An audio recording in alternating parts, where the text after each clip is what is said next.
कई साल पहले अरण्यपुर नाम के गांव के पास एक घना जंगल था, जहां तरह तरह के पशु पक्षी रहते थे। जंगल के किनारे एक छोटी सी झोपड़ी में माधवी नाम की एक विधवा रहती थी। 25-30 साल की माधवी सुंदर थी, लेकिन उसकी आंखों में गहरा दुख छिपा था। 1 साल पहले उसके पति की भयानक बीमारी से मृत्यु हो गई थी। अब वह जंगल से लकड़ियां बीनकर और गांव में सिलाई कढ़ाई करके गुजारा करती थी। उसका जीवन उदास था और वह बस रोज की जरूरतें पूरी कर दिन काटती थी। एक दिन जंगल में लकड़ियां बीनते वक्त एक बड़ा काला लंगूर पेड़ से उतरा और माधवी के सामने बैठ गया। माधवी डर गई, लेकिन लंगूर ने उसे चुपचाप देखा, कोई हमला नहीं किया। तू कौन है, क्या चाहता है? माधवी ने पूछा। लंगूर ने सिर झुकाया, जैसे उसकी बात समझ गया हो। माधवी मुस्कुराई और अपने काम में लग गई। लंगूर ने उसकी लकड़ियां बांधने में मदद की। तू बहुत समझदार है, माधवी ने उसके सिर पर हाथ फेरते हुए कहा। उस दिन से लंगूर रोज माधवी के पास आने लगा। कभी फल लाता, कभी काम में मदद करता। वह झोपड़ी के सामने खेलता और माधवी की जिंदगी में रंग भरने लगा। उसकी मुस्कान लौट आई। लंगूर उसका साथी बन गया। उदास होने पर वह उसके कंधे पर सिर रखकर बैठता और माधवी उसे परिवार का हिस्सा मानने लगी। एक चांदनी रात माधवी ने लंगूर से पूछा, तू मेरे साथ हमेशा रहेगा ना? लंगूर उसकी गोद में बैठ गया। माधवी ने उसका हाथ थामा और सो गई। उसे लगा जैसे कोई पुरानी आत्मा उसके जीवन में लौट आई हो। एक बारिश की रात लंगूर फिर उसके पास बैठा।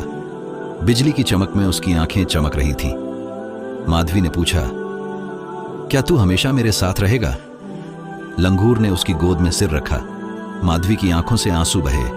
उसे गहरी आत्मीयता का एहसास हुआ, जैसे कोई अपना वर्षों बाद मिला हो। कुछ समय बाद माधवी को अपने शरीर में बदलाव महसूस हुआ। उसे मिचली और भारीपन लगने लगा। गांव की दाई ने कहा, माधवी, तू गर्भवती है। माधवी चौंक गई। यह कैसे संभव है? मेरा कोई पति नहीं। दाई बोली, यह ईश्वर की मर्जी है। माधवी उलझन में थी। उसे वह बारिश वाली रात याद आई जब लंगूर उसके पास था। क्या लंगूर इसका कारण था? वह डर और संदेह में डूब गई। लंगूर पहले की तरह मदद करता, लेकिन माधवी के मन में सवाल उठने लगे। यह प्रेम है, चमत्कार या अभिशाप? गांव में खबर फैली तो लोग माधवी को ताने देने लगे। विधवा का गर्भ जरूर पाप है। पंचायत ने पूछा, तेरे गर्भ का पिता कौन? माधवी बोली, मुझे नहीं पता। एक लंगूर मेरा सहारा है। लोग हंसे, उसे अपवित्र मानकर बहिष्कृत कर दिया। माधवी अकेली पड़ गई। एक दिन लंगूर ने उसके सामने सिर रखा। उसकी आंखों से आंसू टपके। माधवी चौंकी। तू रो रहा है? लंगूर ने उसका हाथ पकड़ा, फिर जंगल की ओर चला गया। माधवी स्तब्ध रह गई। अगले दिन गांव में सिद्ध महात्मा आए। माधवी ने उन्हें सब बताया।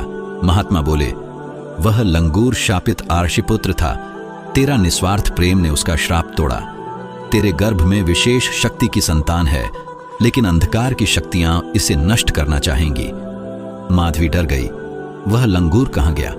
महात्मा बोले, वह अपने दिव्य स्वरूप में लौटा है, पर संकट में आएगा। माधवी को अब विश्वास था कि वह अपनी संतान की रक्षा करेगी। एक दिन जंगल में एक काला नाग आया। माधवी डर गई। तभी लंगूर प्रकट हुआ। उसने नाग को भगा दिया और जंगल में लौट गया। माधवी समझ गई कि उसकी संतान दिव्य है। गर्भकाल पूरा होने को था। एक आंधी वाली रात काले कपड़ों में राक्षस कालकेतु आया। तेरी संतान शक्ति का प्रतीक है, मैं उसे जन्म नहीं लेने दूंगा। उसने त्रिशूल उठाया। तभी लंगूर प्रकट हुआ। भयंकर युद्ध हुआ। लंगूर ने कालकेतु को राख में बदला। फिर वह एक दिव्य युवक बना। मैं शापित था माधवी, उसने कहा। तेरे प्रेम ने मुझे मुक्त किया। तेरी संतान सृष्टि की रक्षक होगी। मैं संकट में लौटूंगा। माधवी ने पूछा, तूने मुझे अकेला क्यों छोड़ा? वह बोला, तेरे साहस की परीक्षा थी। तू सच्ची संगिनी है। वह फिर लंगूर बन जंगल में लौट गया। जल्द ही माधवी ने एक स्वर्णिम प्रकाश वाले बालक को जन्म दिया। लंगूर प्रकट हुआ। यह संतान मानव देव का प्रतीक है। इसकी रक्षा कर। मेरा कार्य पूरा हुआ। माधवी बोली, मुझे अकेला मत छोड़। लंगूर ने कहा, मैं हमेशा लौटूंगा। वह प्रकाश में विलीन हो गया। गांव वाले माधवी को देवी मानने लगे। उसने अपने पुत्र का पालन पोषण प्रेम और साहस से किया। ये विश्वास रखते हुए कि संकट में लंगूर लौटेगा। यह कथा प्रेम और दिव्यता का प्रतीक बन गई, जो युगों तक प्रेरित करेगी।